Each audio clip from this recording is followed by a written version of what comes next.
Olá, bem-vindos a um novo episódio do podcast da Autobrinca. Mãe, estás a ouvir? Hoje temos um episódio um bocadinho especial. Vai ser em tom de entrevista, que é um bocadinho diferente dos episódios anteriores, e eu acho que vocês vão gostar. Connosco temos a doutora Sílvia Oliveira, que é nutricionista materno-infantil e vai-nos contar um pouquinho da sua experiência enquanto nutricionista e enquanto mãe. Bem-vinda, doutora Sílvia. Obrigada. Obrigada a nós por ter aceito o convite e por estar aqui connosco.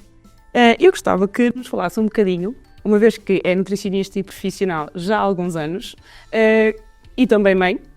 Que idade tem o seu filhote? 2 anos e meio. 2 anos e meio. Portanto, aqui uma mãe remete, exatamente. Eu gostava que nos falasse um bocadinho da sua experiência, que é a mistura das duas coisas, não é? Eu enquanto profissional e eu enquanto mãe. Oh mãe! Mamãe! Estás a ouvir? Estás a ouvir ou não? Oh mãe! Certo. Pronto, acho que é, acima de tudo, uma experiência muito enriquecedora, não é? Porque dá-nos sempre aqui uma abordagem, uma perspectiva diferente da gravidez, do pós-parto, até da amamentação, tendo passado por essas experiências todas. No meu caso, a minha experiência acho que foi muito positiva e eu faço muita questão de passar também essa mensagem, porque às vezes nestas questões da parentalidade nós ouvimos sempre falar do lado mais negativo, dos problemas, das dificuldades, não é? E também há experiências positivas e não significa que eu não tenha tido as minhas dificuldades, porque elas também existiram, como é óbvio, não é? Mas acima de tudo acho que foi uma experiência muito positiva. Então, enquanto grávida, enquanto mulher, gostei muito de passar por essa experiência. Mas, por outro lado, enquanto profissional e nutricionista, também me torna muito mais, se calhar, empática em relação àquilo que são, então, as dificuldades nesta fase da gravidez, do pós-parto, da amamentação, nas mais simples coisas e depois nas intercorrências, se calhar, maiores, não é? Que também existiram e nas quais eu me revejo e consigo compreender o outro lado e se calhar dar um conselho profissional, mas não deixar de colocar o meu cunho pessoal. Claro, porque é um bocadinho diferente às vezes aquilo que nós estudamos na teoria, não é? E que realmente na prática às vezes temos que fazer uma adaptação, porque a pessoa que está à nossa frente pode ter uma necessidade naquele momento diferente, claro, daquilo que é a própria teoria, não é? Sim. Ok. Portanto, eu gostaria de pegar aqui nesta brincadeira que é a junção das duas coisas e da sua experiência, que gostava de tentar perceber quais foram os maiores desafios, porque estávamos a falar aqui de algumas dificuldades, e quais é que foram os maiores desafios para a doutora Sílvia de encarar ou de ser plausível entre o balanço de mãe, eu tenho esta necessidade neste momento, e nutricionista, ok, se calhar isto não é bem aquilo que deveria ser. Certo. Concretamente na fase da gravidez eu até acho que fui uma grávida muito disciplinada e começo logo por aí porque eu tive uma intercorrência que foi diabetes gestacional, portanto... Bem, fui para ter a experiência incompleta. Sim. E, portanto, obviamente eu tive a reação, mesmo sendo nutricionista e profissional, tive a reação que qualquer grávida tem, que é de muita frustração e até ficar muito chateada, muito zangada com aquilo. Como é que eu, nutricionista? Precisamente, não é? Porque não tinha nenhum fator de risco, não tinha nada, estava tudo bem, fiz a minha pré-conceição toda direitinha, com as análises, portanto estava tudo mais do que assegurado e, portanto, foi assim uma surpresa para mim. Então tive essa primeira reação muito frustrada, não é? Muito chateada com a situação, depois optei por encarar aquilo até como algo positivo, na perspectiva de, ok, então já que eu sou nutricionista ainda por cima, então vou aproveitar e faço a experiência comigo próprio e vejo como é que isto corre. E a verdade é que correu muito bem. E, portanto, tive sempre uma diabetes super controlada. Não sei se há custa disso ou não, acredito que não, mas obviamente que depois tudo o resto acabou também por ser muito controlado, tive um ganho de peso muito controlado, não tive assim grandes desvios daquilo que seria supostamente o padrão. Mas obviamente passei também por essas inseguranças e por essas dificuldades, claro. E mesmo em termos profissionais acabei por ler toda a literatura de cima a baixo, não é? De investigar e quando alguma coisa correr menos bem, tentar compreender ainda mais, não é? Mais especificamente naquele caso, como corrigir. Pronto, e portanto acho que no geral, lá está, a experiência foi muito positiva. Acho que sem dúvida que isso acabou por influenciar, mas por exemplo hoje em dia enquanto nutricionista é se calhar um tema que eu gosto particularmente de trabalhar porque sei o quão desafiante pode ser, não é? Sei que, mesmo tendo aqui a alimentação muito cuidada, tudo muito alinhado, nem sempre as coisas vão correr bem, não é? Porque depois temos toda a parte hormonal e aqueles fatores que nós não controlamos. Claro. Mas é precisamente uma das áreas em que se calhar eu olho, não é? E percebo a frustração do outro lado e percebo o medo, não é? Por todos os riscos, obviamente, que existem quando temos uma diabetes que não está controlada na gravidez.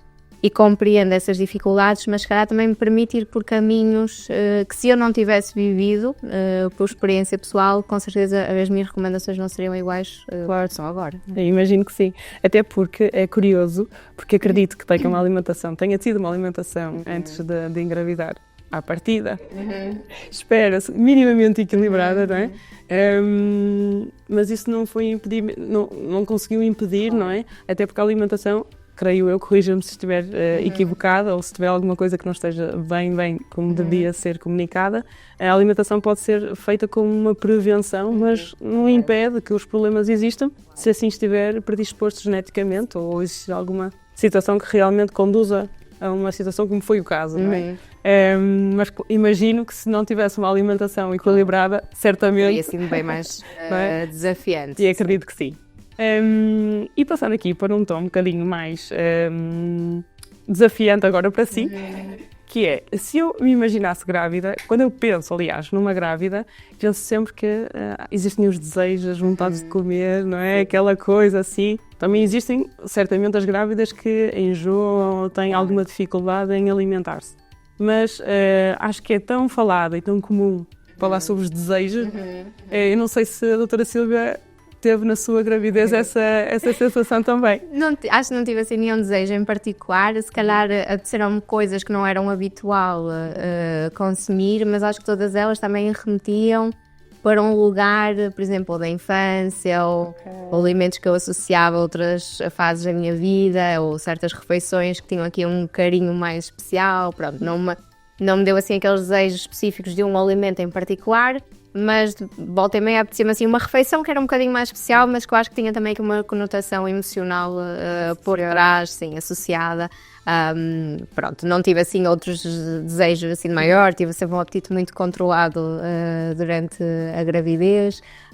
Pronto, mas estes desejos, na realidade, eles acontecem algumas vezes por alguma razão, não é? Nós achamos que é só assim um capricho da grávida, mas muitas vezes por trás até escondem aqui alguns déficits nutricionais. Portanto, entender isso também é importante para que nós possamos conduzir depois a abordagem alimentar e as adaptações até à alimentação. Claro. Imagino que certamente será mais fácil conciliar os desejos, não é? Com uma alimentação equilibrada e uma alimentação que não esteja tão variada ou completa assim, possa gerar um pouquinho mais de necessidades, não é? Sim. Na grávida, e portanto poderá baralhar um bocadinho a percepção que ela tem da fome, não é? E em relação à alimentação. Muito bem. Eu só para terminarmos aqui este episódio, eu gostaria que a doutora Sílvia, se fosse possível, deixar-nos aqui assim, algumas sugestões de como é que uma grávida pode encarar uma alimentação, independentemente do seu período antes, não é? De estar grávida, mas durante a gravidez, como é que a grávida pode olhar para a alimentação? Deverá ser com uma maior preocupação ou uma preocupação moderada e alguns pontos, se calhar, que possa ter mais em detalhe? Eu acho que devemos olhar sempre com preocupação, não é? Porque aquilo que a evidência nos mostra hoje em dia, não é? Que a saúde futura desta criança e, portanto, o futuro adulto começa já in utero. E, portanto, é uma janela de oportunidade, efetivamente, para nós intervirmos e termos bons cuidados naquilo que vai ser também depois esta criança um dia mais tarde. Não acho que devemos cair no extremo lá está, das inseguranças e das preocupações, não é? Às vezes até somos demasiado, ou algumas grávidas sem querer, acabam por ser se calhar demasiado, não quero dizer preocupadas, mas acabam até se calhar por viver um bocadinho com alguma ansiedade esta fase da gravidez, muito preocupadas com alguns temas, e não é que eles não mereçam alguma atenção ou algum cuidado, mas também não precisamos levar isso ao extremo. Claro que a gravidez é sempre uma boa fase para iniciarmos novos cuidados alimentares e uma nova rotina de alimentação. Se até à data não existiam esses cuidados, acho que vamos sempre a tempo de modificar, porque lá está, não estamos a comer por 2, mas estamos a nutrir para 2. E, portanto, há claramente um aumento das necessidades nutricionais, energéticas, e a alimentação deve refletir isso mesmo. Existem aqueles cuidados que temos de ter em termos de higiene e segurança alimentar, mas, acima de tudo, também queremos que a alimentação seja muito prazerosa e que seja uma fase vivida tranquilamente e, como eu costumo dizer, reduzindo aquilo que são as pequenas intercorrências, não é? As questões digestivas, uma azia, um intestino que não funciona, todas estas pequenas coisas que, se não forem corrigidas logo desde o início, durante uma gravidez inteira, pode torná-la muito complicada e muito difícil de gerir. E, portanto, no final do dia, nós queremos é que a grávida tenha qualidade de vida e que passe esse processo de forma muito, muito prazerosa, e sem esquecer que, de facto, é uma janela de oportunidade, então, para terem uma boa nutrição e para a saúde futura. Claro, é sem dúvida um momento que deve ser feliz, não é? A grávida deve tentar procurar ser feliz e tranquila o máximo de tempo possível, e se puder estar informada sobre aquilo que pode para ela trazer-lhe este estado de maior tranquilidade, nomeadamente neste caso da alimentação, creio que será melhor para os dois, não é? Muito bem, muito obrigada, doutora Cida, por ter partilhado este momento connosco. Damos assim por encerrado o episódio de hoje. O próximo episódio também vai estar relacionado com a alimentação na gravidez. Se é um tema que lhe interessa, fica para ver, porque já sabe, é na próxima quarta-feira que é lançado. Obrigada.